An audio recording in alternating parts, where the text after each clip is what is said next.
बिहार में BJP commission 35 Nadda Shah के साथ मिलकर बनाई रणनीति। 38 साल सियाचिन की बर्फ में दबा रहा भारतीय सैनिक का शव। आज से 2 रुपए लीटर महंगा हो गया अमूल और मदर डेयरी का दूध। महाराष्ट्र के गोंदिया में मालगाड़ी से टकराई पैसेंजर ट्रेन हादसे में 50 यात्री घायल। योगी सरकार ने जेल मैनुअल में किया बड़ा बदलाव, अब कैदियों को मिलेगी एक खास सुविधाएं। आइए अब जानते हैं खबरें विस्तार से।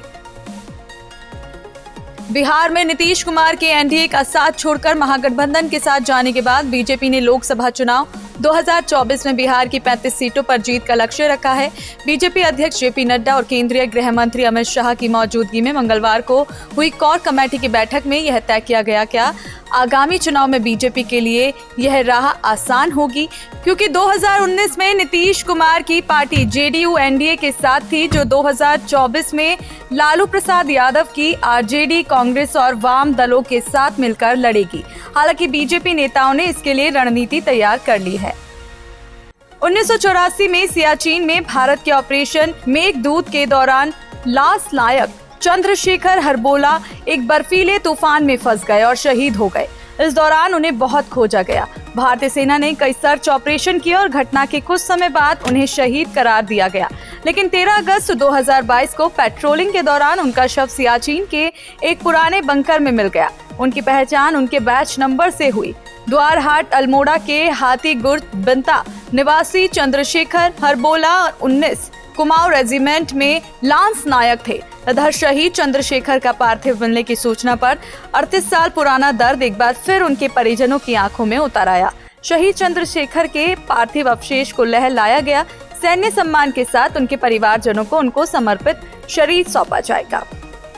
थोक महंगाई और खुदरा महंगाई के आंकड़ों में भले ही नरमी आने लगी हो, लेकिन आम लोगों को फिलहाल राहत मिलने के संकेत नहीं दिख रहे।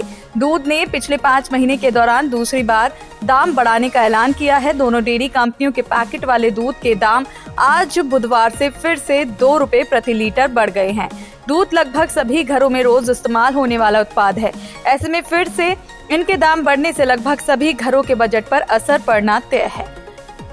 महाराष्ट्र के गोंदिया शहर के पास रायपुर से नागपुर जा रही एक पैसेंजर ट्रेन की मालगाड़ी से मंगलवार देर रात टक्कर होने से हादसा हो गया। हादसे के बाद यात्रियों में अफरा तफरी मच गई। हादसे में 50 यात्री घायल हुए हैं। हालांकि किसी को गंभीर चोट नहीं आई है। बताया जा रहा है कि मालगाड़ी खड़ी हुई थी और उसी ट्रैक पर ट्रेन भी आ गई। हादसे की खबर मिलते ही बिलासपुर जोन मुख्यालय से राहत कार्य के लिए बचाव दल को रवाना किया गया है। इस एक्सीडेंट में 3 डब्बे पटरी से उतर गए। इस हादसे में किसी की जान नहीं गई। घायलों को इलाज के लिए जिला अस्पताल और एक निजी अस्पताल में भर्ती कराया गया है।